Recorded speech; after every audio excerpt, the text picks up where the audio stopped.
Good evening. My name is Ray Dwyer, and this is Dr. Joe Dispenza's Meditation and Book Discussion Group. Tonight, we're discussing Becoming Supernatural, Chapter 9, Walking Meditation. When I first learned about walking meditation, it seemed like a contradiction because my thought of meditation was where you sit down, relax, calm your heart, and go away, right? Well, the goal of this is to be able to bring your meditative state with you during the day. Not when you're driving down a major highway doing 70 miles an hour, but just during the day when you stay there, when you're doing stuff, you can let your mind fall back and draw up that heart connection. But it takes practice to do that. We live in a society that has taught us separation from the moment we were cognitive as a child to an adult. What we're learning here is to be sensitive to the space about us and eventually to learn we are not separate from the kingdom. The kingdom is of us, in us, through us, about us, and we're just learning to tune in. And so this walking meditation helps us bring that tuning in throughout our day. That's my introduction. Let's see what Dr. Joe says. This, anybody study yoga? I'm going to pick on them for a minute. I was introduced to yoga years ago, and I think I was introduced to a book with something like 120 different yoga exercises, whatever it is. And I think of that when I read this first paragraph on page 205. Most spiritual traditions embrace four meditation postures. At our advanced workshop, we practice each of them. Now, this is really cool. The laying, the sitting, the standing, and the walking. They haven't figured out flying yet, but over time, maybe there'll be a few of us that will learn how to meditate and fly. But in the meantime, we have four.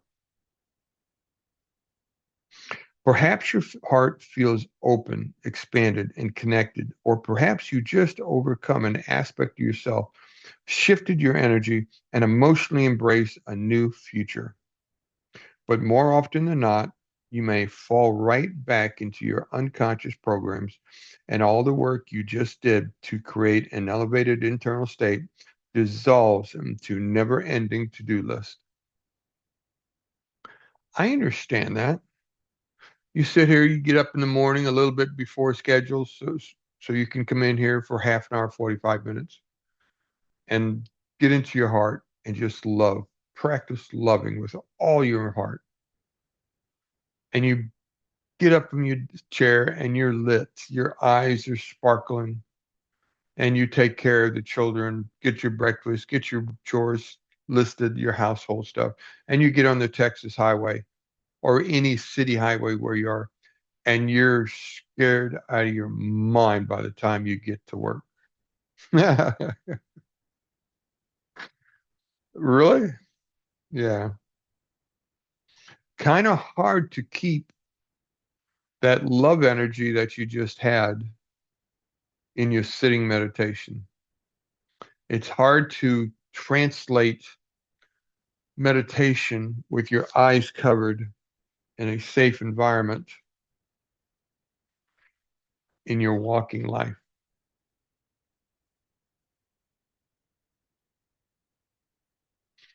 And essentially, when you fall into that struggle, you essentially pull up programs of your survival of your past and what you've done in your past to survive. Now, that's not a criticism. We have those programs because they work for us. Okay. What we're trying to do is choose something different at different times.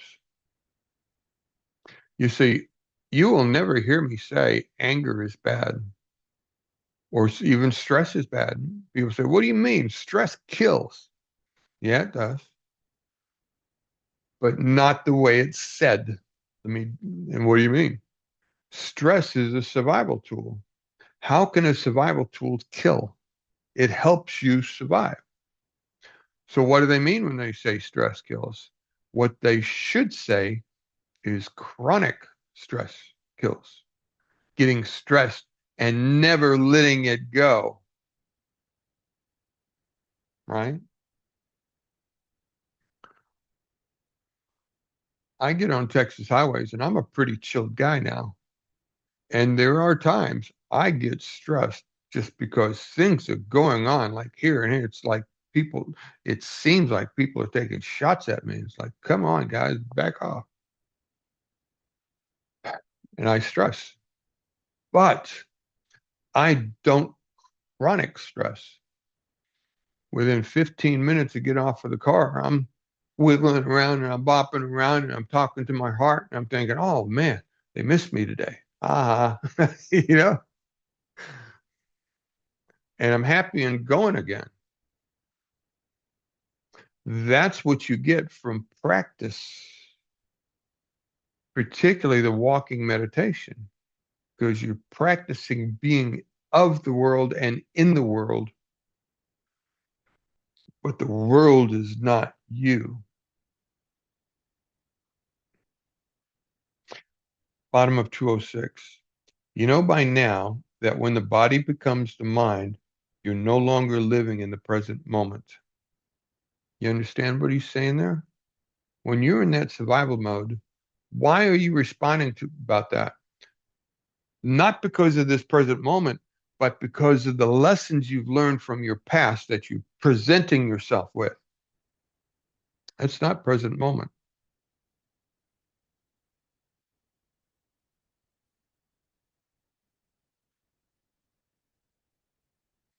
When there is a vibrational match between your energy and that future potential that is already exists in the quantum field, that future event is going to find you. And better yet, your body will be drawn to a new reality.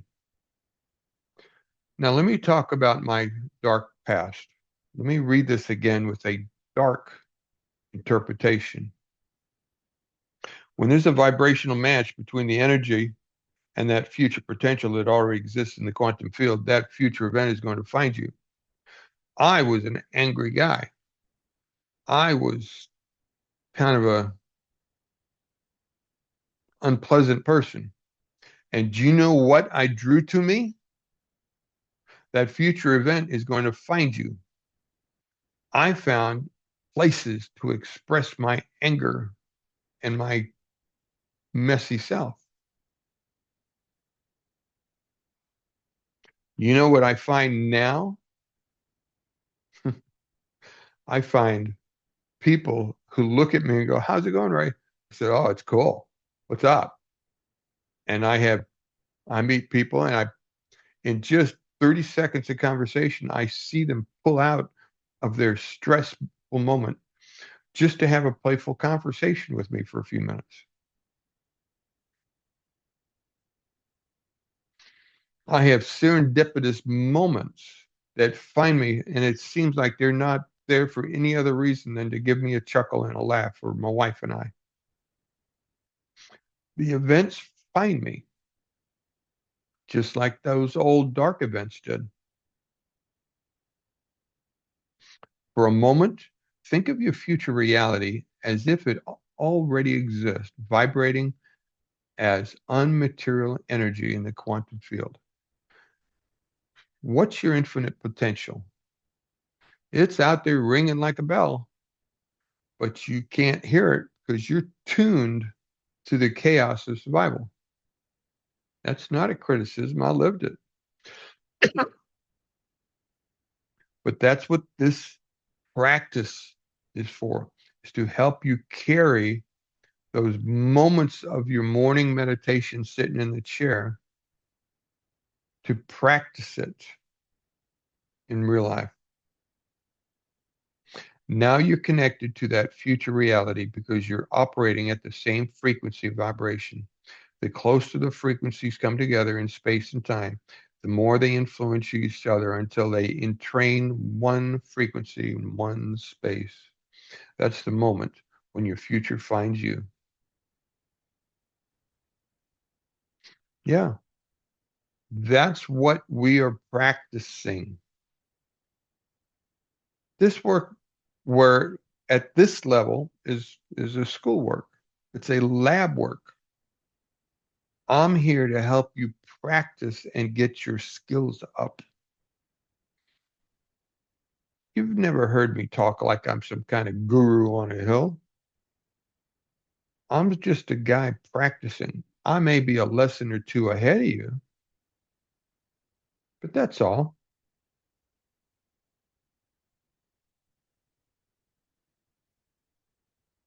I talk about me not to boast, but to give you footprints in the sand and say, this is what I did. Figure it out for you. It will work. Okay. The purpose of standing, the purpose of the standing and the walking meditation is to make you more mindful of the present moment. Yeah. In your moment by moment life, can you tune in if you have a few minutes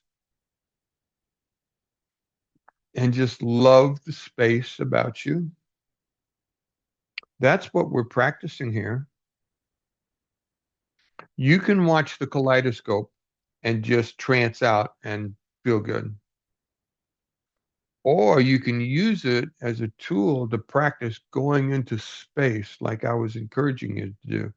And you can know you'll have a feedback that you're at least close when you have your eyes open and you see the kaleidoscope separate because your eyes relax and you're no longer pulling in attention, but you become awareness focus, awareness, attentiveness. And when you do that, your senses relax, including your eyes. And that center dot that you are focusing on, your eyes relax and go straight. And so the dots go for each eye. Once you feel fully grounded in these elevated emotions for a few minutes, open your focus and radiate that energy beyond your body until you feel it within you as well as all around you. Next, lay upon the energy of these elevated emotions the intent of what you want for your day. Make a difference to the world, create a new job or relationships or something else. But let me go back to that first part of the first couple of phrases. For a few moments, open your focus and radiate your energy beyond you. That's what I'm talking about because the kaleidoscope is practicing attention, bringing your energy in. Just like in the early blessing of the energy centers, put your attention on this energy center. And then what does he say? Feel the space. Bring it in, open it up, move forward, move back. It's like doing push-ups with your head energy, just open your focus, feel the space. Okay. When you practice doing that, it becomes familiar. We talked about the word familiar just a minute ago. And familiar is a good tool because that means your mind can go there in a thought, in a heartbeat. I know I'm familiar with that space. And I go back there and my head just goes there. And I am an alpha quickly nowadays. Okay. I have days and I can't get out of I can't get out of my head. Yeah. But when I'm in the groove, I just go there because I've done this so much. It's so familiar to my head. It's like being a musician and you will to play a piece of music you played 100 times. You go, okay, I want to play this, and your body just does it. That's what we're after, that level of familiarity. As you continue to stand, we're talking about the walking meditation. You start just standing. As you continue to stand, eyes closed, with an open focus, you take your attention off the outer world and your brain waves slow down from beta to alpha. This causes the thoughts, analysis, character inside your head to quiet down, inducing a trance state and making you more suggestible. That is what we were trying to practice with the kaleidoscope. We are sitting in a semi-trance state. We went open focus. We moved into alpha waves, just letting the music wash over us. And we allowed ourselves to be more suggestible in those beautiful mind movie suggestions, affirmations, statements. You see the tie? Since you've created the energy of your new future while standing with your eyes closed, now it's time to open your eyes and begin walking. You see that? This is where the kaleidoscope skill is, where the walking meditation begins. As you walk, you build confidence in the space about you. And every now and then something will happen, start and your whole head brushes forward and you see, oh, that's a squirrel running across my path. I just saw something, I had to see what it was. Or a bicycle flies by you on the sidewalk and startles you. And I say, oh, okay, there he goes. I'm saying, okay, I got to go back to it. It happens. That's real life. That is nothing to self-criticize about. Your survival mode is doing what it's supposed to do. You look around, I'm safe. You begin walking again. That's all. Okay. So if your head pops out, fine. Look around, see you're safe, and begin again. Because you're walking as your future self, you now have to become aware of the way your current self has always unconsciously walked. Oh, this was a cool thing. There's a section in most walking meditations where Dr. Joe's, you've been walking for a few minutes at this point, and he's cruising in your head, and he's got you going over your energy centers as you're walking, and you just being blessed. And then he starts talking about your future self.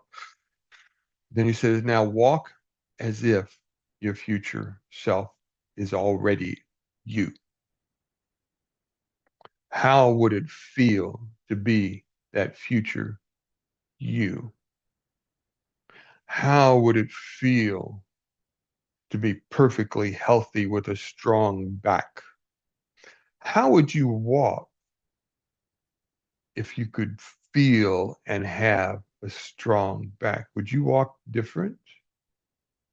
Think of yourself, see yourself with that strong, healthy back walking. Would you kind of strut a little bit? Or would you still have that timid walk? You'd probably kind of strut a little bit. Look at me, man. I'm cool. I'm healthy. I'm strong. What if your intent was to be leader of a group in a business that serve people? You're a leader and people look to you for vision and purpose. How would you walk? How would you look? What would you carry in your mind to encourage others to walk with you in this vision? I got that one. The most important ingredient is for you to embody that future person now. Don't tell yourself I'm getting there. Not while you're doing this meditation. You're walking as if now. Find that frequency, that energy that gives you that feeling that if I was that leader today, how would I feel? How would I talk? How would I look in the eyes of people? How would I hold my chin up? And in this particular case, how would I walk so that people could see I am living a purpose driven life?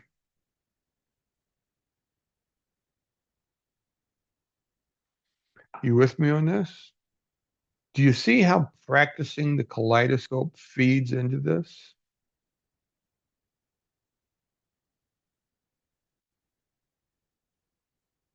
The more you feel that emotion of your future self, remember the goal is not to feel. The goal is the frequency. Feeling is the report card. Don't get feeling first.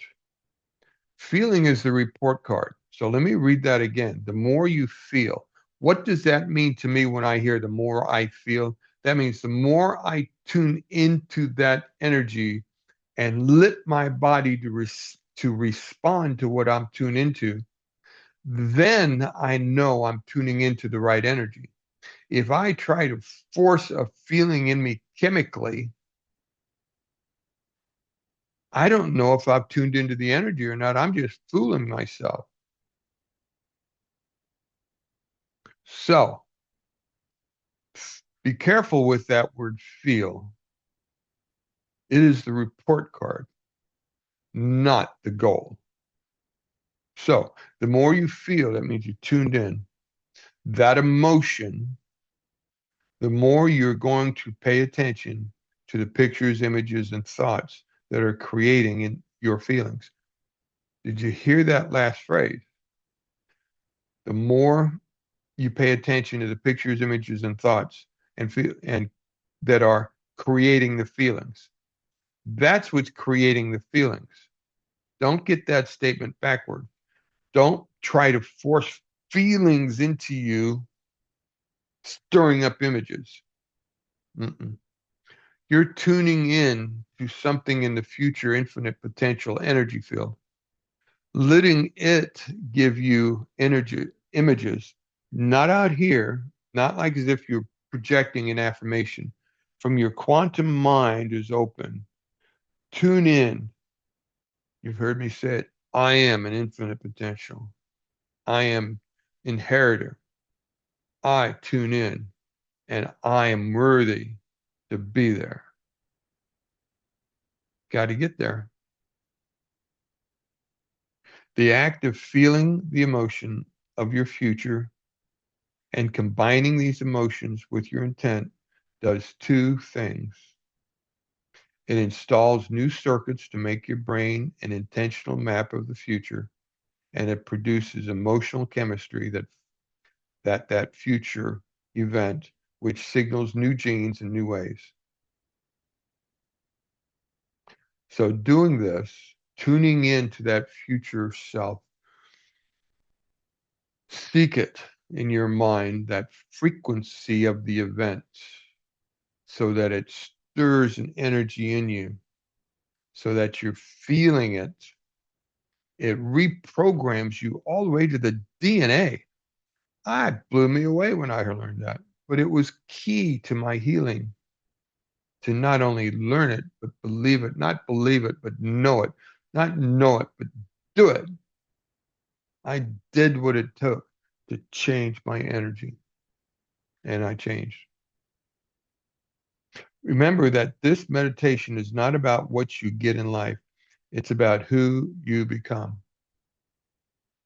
Exactly. It is about changing the you that's operating, expressing in this body. When the programs change, when your energy column of light that's expressing through this body changes, the body's got to change and it will start in the DNA and express out.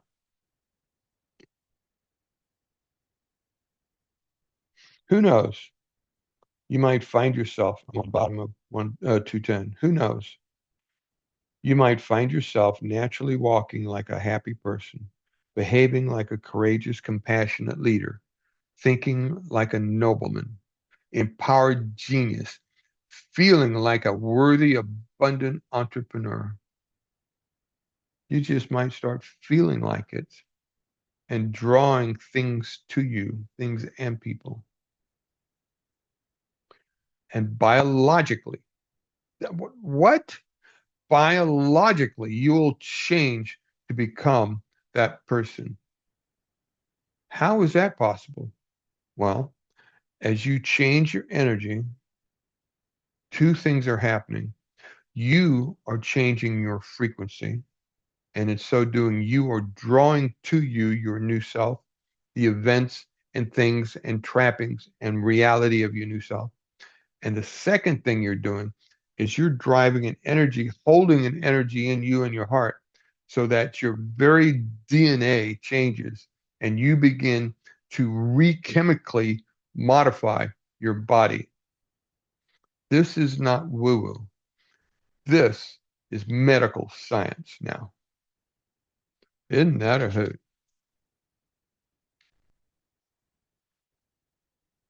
Okay, got only a little bit left. Let's talk. I knew this was going to be a short chapter, but I hope this stirred up a little bit of a conversation because there's there's a lot in this that doesn't look like it when you first get that walking meditation and do it. It just kind of feels good and you do it. And I'm telling you, this is a gateway meditation. Feroza, thank you for raising your hand. Hello, Ray. I'm glad um I'm glad you touched on this. And this is this is what my understanding is. Let me know if this is incorrect. So I have been doing this meditation, tuning your love inwards, and it says imagine and Joe Dispenza is like imagine you're a person of infinite potential, you're a goddess. And I just laugh at it because I'm like, yeah, Um, but what you're saying, and I feel like a fraud. So what you're saying is rather than trying to project that, oh, I'm a goddess, or I'm a person of infinite being, even though somewhere I know that I am a person of infinite being, uh, somewhere a small part of me feels that. What you're saying is rather than projecting that, just finding a frequency and tune into it. Yes, yes. Oh, I worried about what you were saying when you were saying projecting. And I said, wait a minute, don't say projecting, don't say projecting. No, no. And then you just changed it. Yes, very good. And say if I'm like, oh dear, I'm not able to find that frequency. So just like be calm and be like, I allow myself to tune into this frequency. Is that what your dialogue would be, Ray? Yes. Think of looking for something in a dark room. Have you ever been in a place where the lights go out? You ever play the game and you wander around the room looking for something? You have an automatic tuning system. It's part of the human experience to tune into what you're looking for. And you start with an idea. What is it I'm looking for? And you start building and collecting data on what you want. It's a little bit like that. That's kind of a academic thing, but it's a little bit like that. Let's say a you're in meditation and you don't know what your heart's calling. You heard me say if you don't know what your heart call, go to the source of your heart's desire. Go to the infinite and say, Father, what is my heart's call? I've been here for a long time and all I do is struggle. What is it that would make my heart sing? And you'll get something. Maybe it's for real, maybe it's not. Most generally, everybody who talks to is they do it and they get frustrated because all they get is stupid stuff. I congratulate them. And they say, why are you congratulating me? because you know it's stupid stuff. You didn't take it as your heart's call. I said, yeah, Ray, you said I'd know my heart. I said, you will when you get it. But I congratulate you for not taking something that didn't make your heart ring. So you're in meditation, and the angels are giving up and just throwing cards at you. And you go, no, come on. And then somewhere along the way, something in your mind says a word. Remember, words are ideas and they're graphic in a lot of cases. And you go, what? It jerked me out of my meditation when I heard my word. What? And my angels laughed at me. It's like, I said, what? Just you like this? I said, I can do that? Me? All I could think of was my dark, angry past, and my messenger is saying, yeah, right, you can do this. Really? And so I got a word. I couldn't even fully define it in a real way, but the thought of it stirred my heart over time. And so I started doing that exercise that Dr. Joe talks about, putting your letter on the board, putting squiggly rounds around it, and adding feelings and looks like. I started doing that so I could understand what it was my heart was calling. So, and the other thing I want to make sure you understand, this isn't written in stone. Nobody here is so tuned in that they could bet their life on their call. Don't do that. Give yourself grace. The idea is to start moving. Start with a purpose that's worth getting up for. Not just because it's magnanimous, I'm going to save the children of the world. Fine. But it's something you can learn to achieve, and it's something that makes your heart really, really love. You're looking at a guy that's kind of doing it. the the idea that I would share my Sundays with people and share my heart. You just can't imagine how foreign that is to my old self. You just can't imagine. It makes me laugh to think about it. Thank you, Ray. And it is a blessing to have you. Thank Thank you. you. It's about tuning. When you're doing a coherence healing, there's lots of groups around here, and they all gather together and they put out their energy and they share their energy to it. And their intent is as loving and pure as it could possibly be. But I like to take a little bit of time and tune to that person so I can feel them in my consciousness. When I take a little bit extra time and do that and I connect, sometimes I don't connect, but when I connect, it's cool happenings.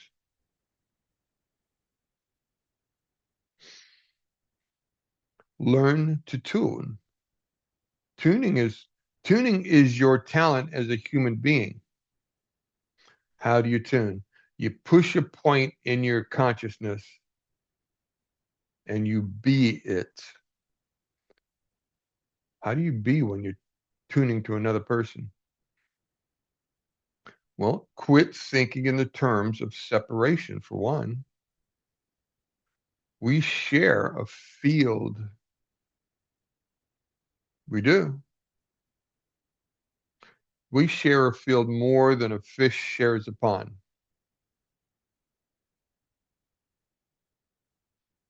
It is more like we are beacons of light, and you can't separate your light from my light. There is no separating it. But you can tune me out where I don't exist in your being. That's how most of us have survived in this world of separation. What we're learning to do is unlearn that and learn to tune into others so that we can love them, particularly the places that's in them that hurts and is unloved, and give them light in places in them that's dark. What Dr. Joe says, sickness is nothing but a lower energy. So when you tune into them, you're tuned to a frequency, and now you can not give your frequency, your energy, but so that you can channel and put the divine through you to them. That's the goal.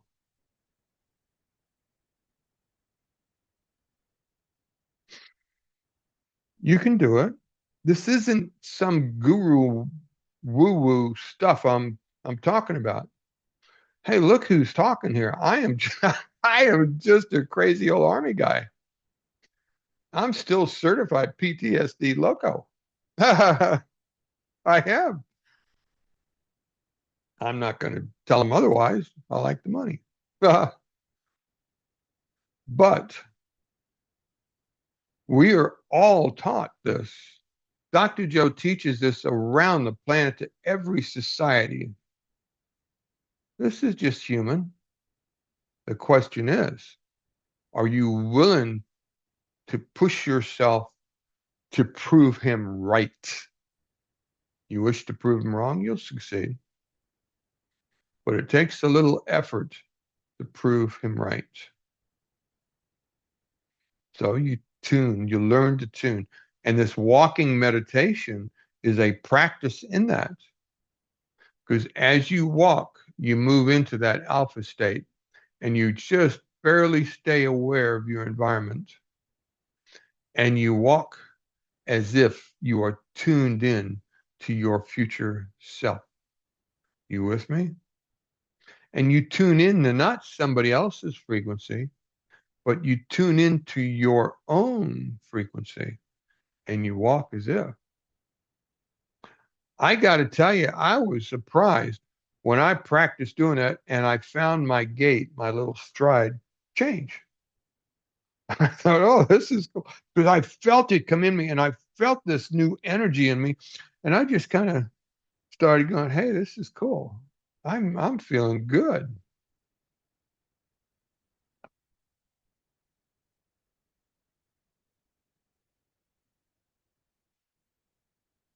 That's what we're here to talk about. So I go back to the kaleidoscope. You sit and you do something very common. You stare into a kaleidoscope, and it lets you and it draws you into a trance that it helps you get into that higher alpha, lower beta mindset. Now you choose to use that moment to fall into your awareness. You've heard me say it. Awareness is the goal. You move into awareness, and when you do, since you're aware, you're in awareness out here, your senses go, nothing's going on, and they relax. Your eyes relax and go parallel, and that little dot in the screen is your report card. They go separate, one for each eye. And you just kind of hold that alpha wave for as long as you can. Don't be surprised when you pop out of it. It's part of your survival program. Okay?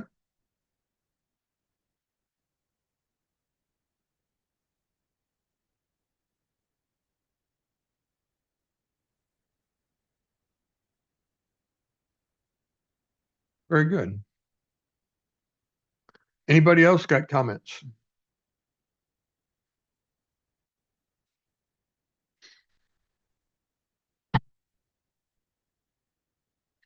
Any first timers that did their first walking meditation at a Dr. Joe conference would like to tell their impression of their first time? Sometimes that first time is really honest.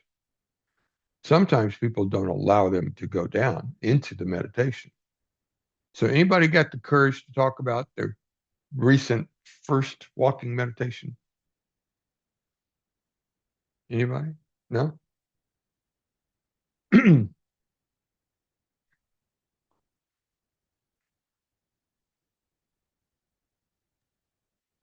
We're early tonight. Okay, Kathleen, I see your hand. It wasn't at a conference. I've only done one walking meditation, but it was at a little group event, and it was so weird. Did not know it was gonna. I mean, I went with it, and I had a good experience with it, but I don't know what I thought a walking meditation was, but and it was funny because the group of us, we were walking along a river with like a railing, so we all turned during the standing part and just stood facing the river. And I heard, uh, I guess there were like three teenage boys from what I heard, and one's like, I don't see anything in the water. Do you see anything in the water? Because we were all staring at the water. But it was really fun to break that. It was an awkward feeling. It was really fun to break that and just go into my usual meditation, but very When you were different. And when you were doing that first meditation, do you remember that part where he talks about walk as if? oh, I think it took me a little while of being self-conscious before you had told me when I first started with you that you said, I think you're already doing walking meditations. I do go into a very meditative state when I'm walking the path at the park. And there's been lots of times where if I was trying to heal something that was hurting, it just would come to me. And I wasn't listening to a meditation. I was just basically what I'd call praying, just picturing the divine and light and healing and walking in the healing. And I would get healed. Like I'm just talking about like if my foot hurt or if my side hurt. And then just walking as if I could feel the feeling, and I would get relief. I would be able to step into that. Yes, that that is a skill that you innately figured out. Very, very good. That's exactly Mhm. correct. Yeah. I And I'm didn't, very grateful for this group so much. It's really helping me go further. yeah, it's actually a skill. First time I did it, it just surprised the tar out of me. I thought it was the goofiest thing in the world. I would go, there's a park about a mile from where I live that's really doesn't get much traffic. And there's a playground, and then you got to walk almost the length of a football field to get to the area that you can walk around. I showed up two previous times that I would sit there and start to do it, and I was so self-conscious. I couldn't make Oh. myself walk around that park and like a zombie. I just couldn't make myself do it. I just here, Mr. Tough Guy, and I'm so self-conscious that I can't walk around a park meditating. I just thought that was so funny of myself. Boy, that would be funny to do it by myself. I'm going to my first event, so I'm sure a lot of this will get more feeling more natural. Yeah. But I do remember when I was doing that first walking meditation, and I was very apprehensive about when it was going to stop for us to lay down because I didn't know where we'd be along this path along the river. But Ray, as I got more and more into my meditation state, and I just had this assurance, when it's time to do the laying down part, there'll be a provision. And sure enough, as soon as the laying down part came, there was a little grassy area right on the side. So Mhm. a lot of it has to do with us being able to relax into it, right? That's it. Very good, Kathleen. That's Thank really you. the one of the key ingredients. Just relax and go with it. By Yeah. relaxing, you're telling yourself, giving your analytical self permission, chill out, will you? Yeah, just chill out. That was good, Kathleen. Anybody else want to talk to me? A very quick update. Karina and I met. you had asked us to meet a couple weeks back, and I did my first walking meditation with Karina um this just yesterday. So Well, Karina, how cool is that? Thank you for speaking up. yes, and Karina actually Mm. lives like walking distance from my place. So I met her through this meetup group, which is being held by Ray, who's in Texas. And turns out that Karina and I, we live like 15 minutes walking, like roughly 15 minutes walking distance from each other. I love it. Yeah. Yeah. So thank you, Ray. Like seriously, just 15 minutes away. And we went to Costco too, which and then we did the walking and then we both met again and did the walking meditation. And that was my first time. Being your first time, did you have some surprises? I did. I felt like my like something the top of my head. Um, I felt like the top of my head was connected. Like a lot of energy was going through the top of my head. Very, very good. I like that. I Yes. like that. Thank you, Froza. No, thank you, Ray. Thank you. To complete that on my end of the story, guys, it was Oh, there she is. yeah, um, yeah, Firoza and myself, we are still shocked. Like we're used to the idea that people in these groups are so far away and things like that. We accept it; it's okay. But to be in the same neighborhood, that was the shock. Like, it's how is it possible?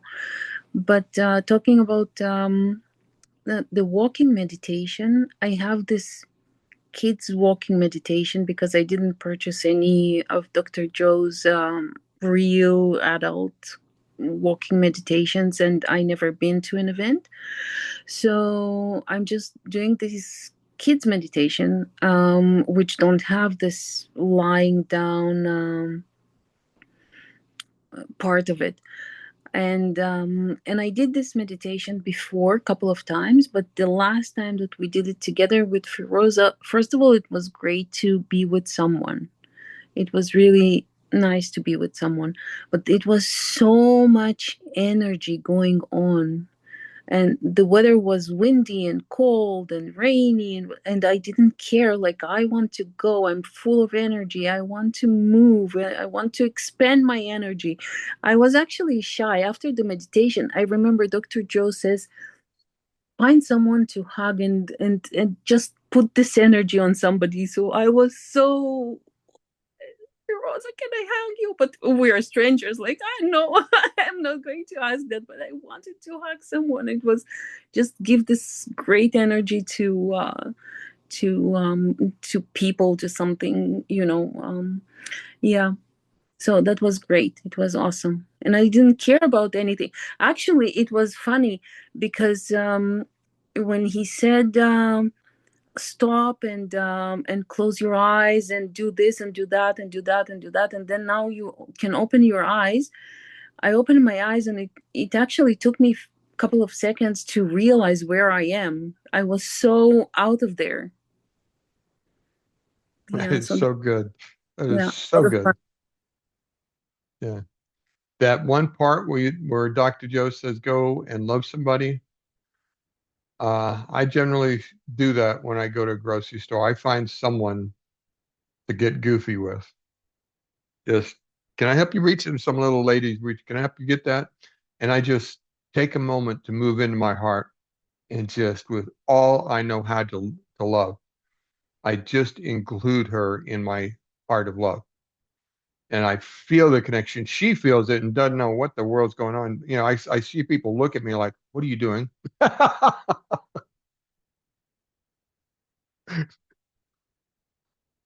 Oh, I love it. Yeah. Yeah.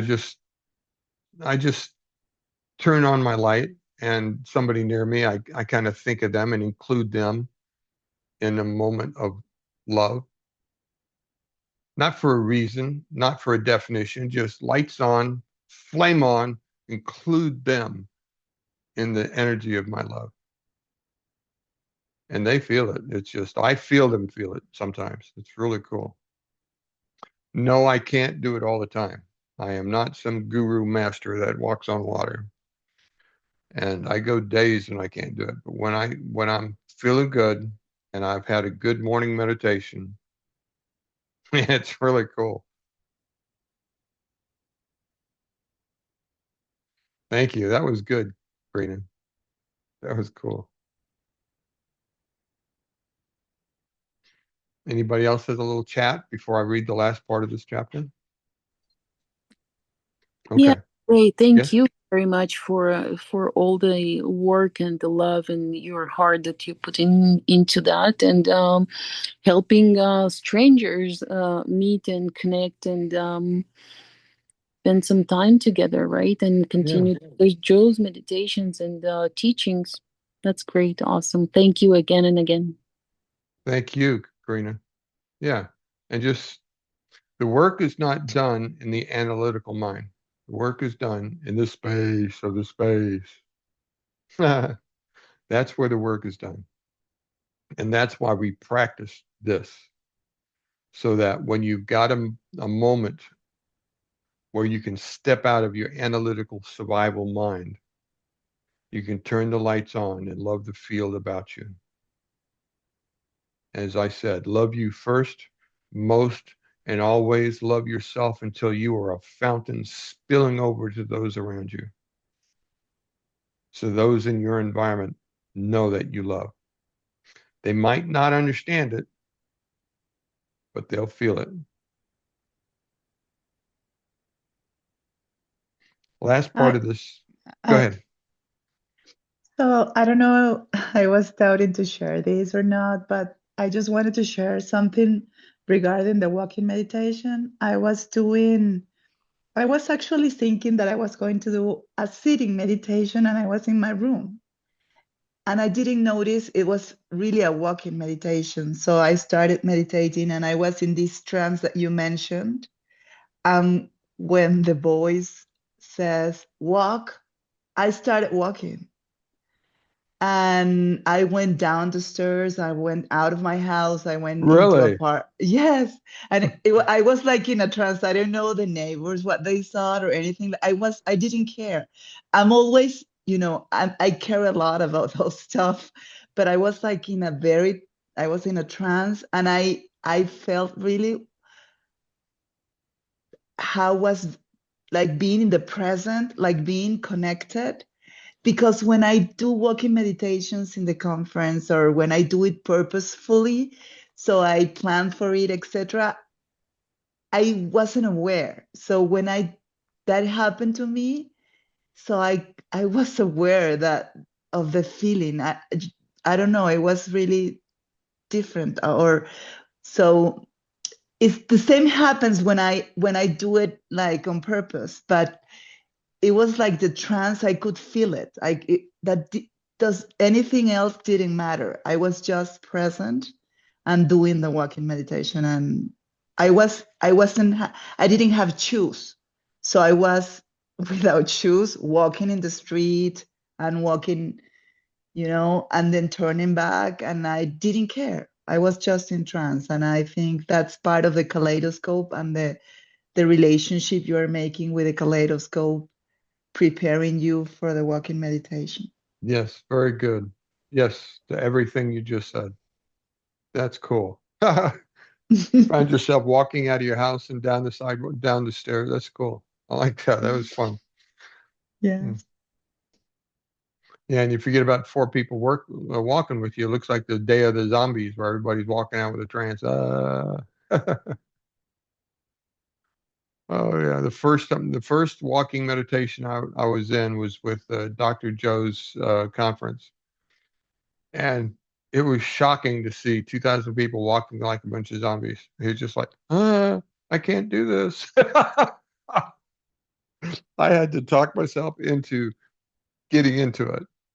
modeling, reflecting what I was seeing modeled about me. Yeah. Yeah, that's pretty cool. That was that was good. Thanks for sharing that. Okay, last part of this chapter, page 211. The walking meditation. This is a discussion about the meditation itself. Begin by finding a quiet space in nature. It's going to be hard to do this in a busy park. Like I said, I found one with little traffic early in the morning. Disconnect your external environment and anchor yourself in the present moment. That's the goal. And to walk and live, practice living in that present moment. Practice tuning into your future self in that present moment. Practice calling, tuning into you, changing your epigenetic self as that, into that future self. Rest your attention on the heart, allowing your breath to flow in and out of this center. There's so many different breath styles. I've learned to just do it simply. Through my nose, slowly, hold it in my heart. Out my nose, slowly, hold, exhale. In slowly, hold. Out slowly, hold. The idea is to slow my heart. An aware breathing affects the rate of the heart. Sometimes, as you get good at it, it affects the blood pressure rather quickly.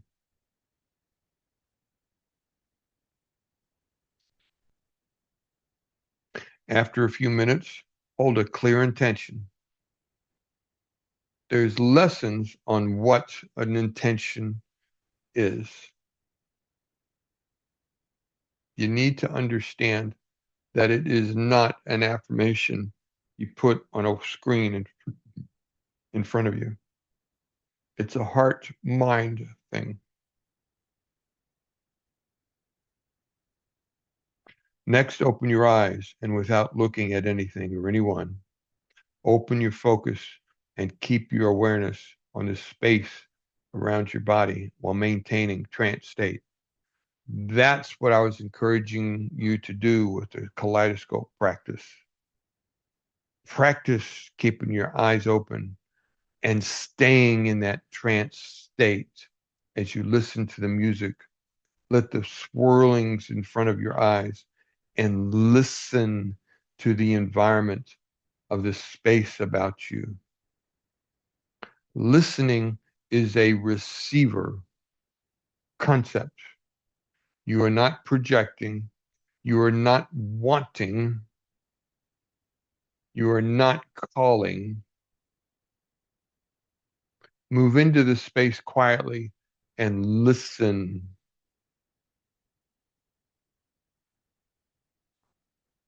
Walk as your new self. You are activating the same neurological networks and producing the same levels of mind as when you are meditation with your eyes closed. Walk as if. That's that funny thing I felt when I practiced that. I was kind of surprised because I just started, okay, I'll do it. I'll play, and I let the idea get in me, and I felt my body shift. And it was, look at it, I can actually feel this new self expressing itself in me as I'm in this kind of alpha state, walking, listening to Dr. Joe in my ears. Remember your future, let the images come. There's a lot of discussion with two words around me: visualize and envision. Now, I've learned to play with definitions in this work, and this is one of the words that I play with. Visualizing to me is projecting your mind's eye, and you see a vision of it like you put a picture on a bulletin board. I can visualize what that red car looked like, the chrome and things like that, and tires. Envisioning is an inner thing, and it's not coming from your education. It's drawing from the energy field. To envision is to move into, this is my definition. I don't think you'll find it somewhere else. So just kind of flow with me.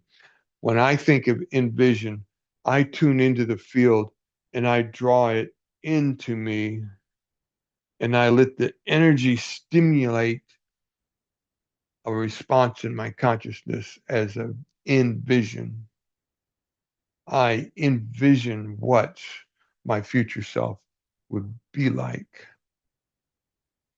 I envision what it would be like if I got off this floor and I no longer had to go to surgeries every couple months for cancer removal. I envisioned my radiant self electrified with energy, and I would have no place in my body for cancer. I couldn't project that. That was empty hearted. I drew that energy into me, and my heart rejoiced. Raise your energy to its zenith and feel the gratitude, appreciation, and thankfulness. Remember what I said about feeling. Raise that energy in you, that energy of gratitude, that energy of appreciation, that energy of thankfulness, and let it get into you chemically so that you feel it. The feeling is the end result, not the lead goal. Radiate your love while loving your new life into existence. Radiate, become.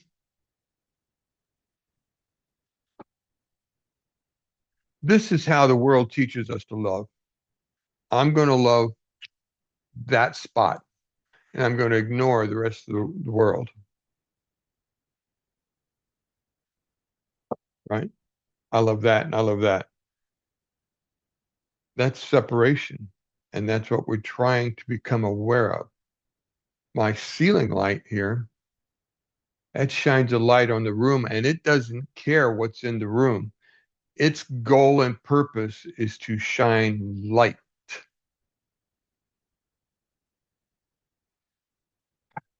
Radiate your love.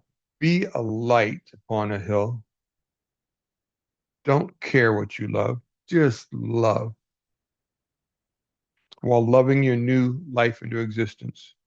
As you love yourself, let it overflow and love your life about you. That's my lesson for walking meditation. Thank you. Anybody want to say something?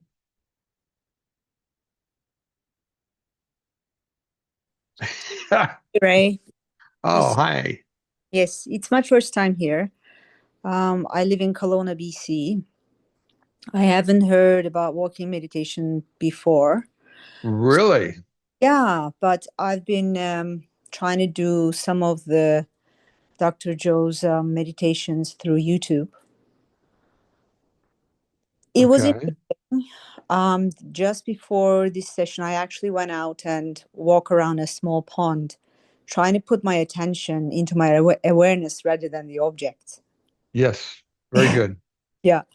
But my question is, I really appreciate the fact that you said, like, see your future. If you don't know it, just ask a part of you that you feel connected with divine and just ask. And maybe you'll get an answer, maybe not. Just be humble and ask.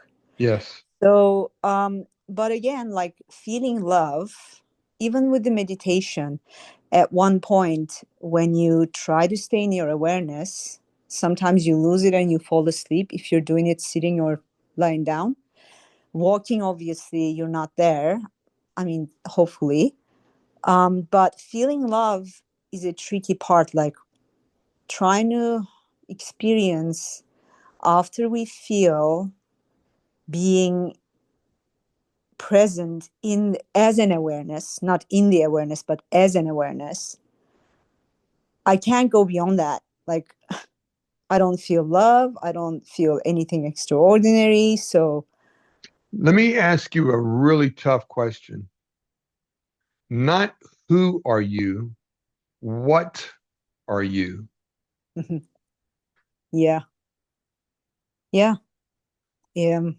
It's, I guess it's just not even bundle of energy, I guess, because the minute you try to verbalize it, you just lose it in a way, the definition. So it's more about what we are than it's just a feeling, I guess. Like, I can't really define it. It's just the self, but it's a feeling. Thank you for being honest with that. Yeah. Because until you break free of the survival mind, this teaching of I am an energy being is so vague.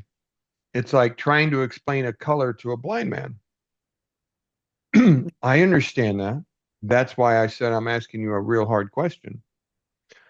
Once you, even if you accidentally have a great meditation and you fall through the door one time, once you experience one time, you know this expression is not you. It's something else, but it's not you. You are an observer. That's at least what you are. When you practice the blessing of the energy centers, put your attention here, put your attention here, who is putting your attention where?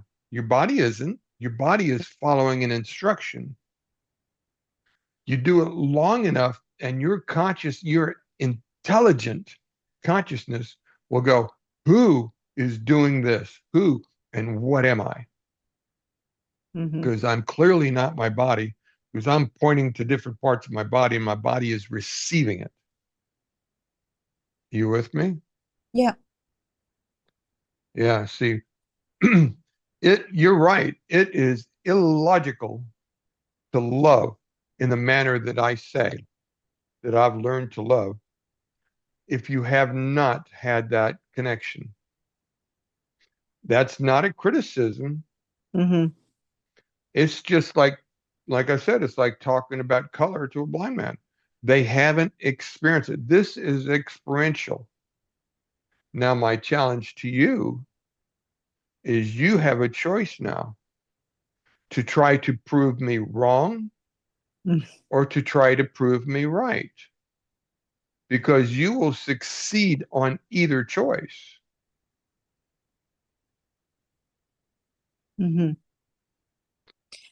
Also, when I was doing the meditation with the group today,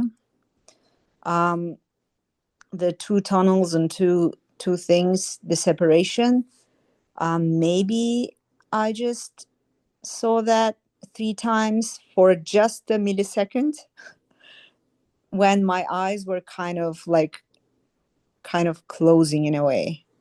So I'm sure it's not what you were saying. So It's close. It's on the way. It's part of the journey. Yeah, but then when you're walking outside, like, do you purposely focus on an object and try to then put your attention back to your awareness? Like, how do you do it? Can you elaborate that one more time? Like the kaleidoscope, you allow your visual attention to get busy ahead of you. You're walking, so you don't have a fixed object. You're just looking ahead. If you stood and looked at a tree, you could just, that's really weird. I've done that because well, anyway, that's another story. And now you've got a single point to stare into and self-induce a trance. In walking meditation, it's a little tricky because you've got to watch where you put your step in a park. There could be branches, there could be bicycles flying by you, There could be somebody standing there having a conversation that you've got to walk around. You've got to be cognizant enough to keep track of your environment and become sensitive and aware of the awareness potential that all humans have. It is a trick of the mind. But it is a function of the mind. So if it's done easier sitting down, why do you think Dr. Joe Dispenza chooses this way to meditate? Because it helps people break the habit, the religious habit of sitting in some kind of position thinking that if I do it just like this, it's a religious rite and somehow it's holy. Mm-hmm. Nothing has to do with that kind of thinking. When you're stumbling through a park because you're half zoned out, there's not much you can say. That looks like a religious rite. And yet it's one of the most sensitive, talent developing thing you can do. Yeah, I wish we had a group here, but I don't think we do. I think there is one in Vancouver, but I don't live close to Vancouver. So thank you so much for the session. It's been an interesting experience. Okay. Well, you kind of, is this your first time with me? Yes. Do you have access to my WhatsApp page? No. But I have WhatsApp, so I can add you in if. Yeah, look for my name. It's Joe Dispenza's Meditation and Book Discussion Group. Okay. It's actually, it reads Joe Dispenza's Book Discussion Group and Community Chat. That's the actual name of my WhatsApp. Okay. That's where I'll share my links. And every now and then I'll get inspired in the morning and I'll share a page or I'll write a page and share it. And, you know, a little bit of encouragement and stuff. So, Karina, she's real active. She's real talkative. Karina, she's up in Canada, Toronto area. I know that's not near you. That's like saying Texas is near Florida. Yeah, But, we're on the West Coast. yeah, but okay. Well, anyway, find my WhatsApp page. Okay, I will. And Already shared in the chat, so I'll go and find it from there. okay.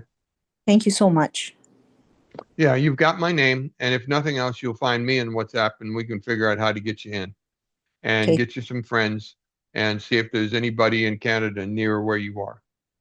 Thank you so much. You're very welcome. Okay, folks. I think we're done. Anybody last words before I end this conversation? Okay.